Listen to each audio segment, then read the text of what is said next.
नाशिकच्या गोदाघाट परिसरातील पाणी आता ओसरलंय। दुतोंड्या मारुतीच्या पायाजवळ पाणी पोहोचलेलं होतं। काल रात्रीपासून नाशिकमध्ये पावसानं विश्रांती घेतलेली आहे। आज आणि उद्या नाशिकच्या घाट परिसरात ऑरेंज अलर्टही देण्यात आलेला आहे। प्रतिनिधी किरण ताजने आपल्याशी जोडले गेलेले आहेत। किरण, सध्या नाशिकमध्ये पावसाची विश्रांती बघायला मिळते आहे आणि पाणी सुद्धा ओसरल्याची स्थिती आहे।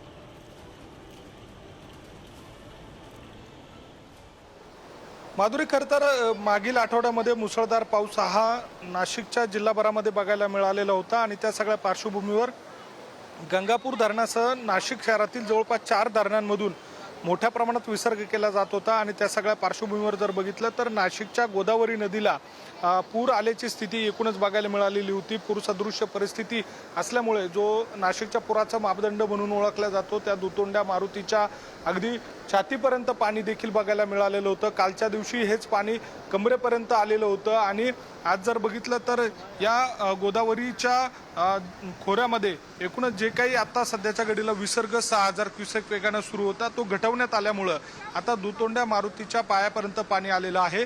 गंगापूर धरणातनं जवळपास 1700 क्युसेक वेगानं विसर्ग सध्याच्या घडीला सुरू आहे। मागील काही दिवसांपूर्वी जो विसर्ग सुरू होता तो आता घटवण्याचं काम एकूणच सुरू झालेलं आहे। धरण पाणलोट क्षेत्रामध्ये जी संततधार सुरू होती तिने काही अंशी विश्रांती घेतलेली आहे। 2 दिवसांपासून नाशिक शहरामध्ये पाऊस नाहीये आणि तशा या सगळ्या पार्श्वभूमीवर जिल्हा प्रशासनानं हा निर्णय घेतलेला आहे। जायकवाडीच्या दिशेनं मोठ्या प्रमाणात पाणी गेलेलं आहे। खरं तर मराठवाड्यासाठी ही अत्यंत महत्त्वाची बाब आहे। नाशिकच्या एकूणच गोदावरी समूहातून जवळपास 5 TMC पाणी विसर्ग केला अशा स्वरूपाची माहिती मिळते। त्यामुळे जे गंगापूर धरणातून जे जायकवाडीला पुढील काळामध्ये जे पाणी सोडलं जायचं सप्टेंबर दरम्यान ते यंदाच्या वर्षी जूनमध्येच सोडलं गेलंय। त्यामुळे मराठवाड्यासाठी मोठी दिलासादायक बाब आहे। जायकवाडीमध्ये देखील हे पाणी जाऊन पोहोचलेलं आहे।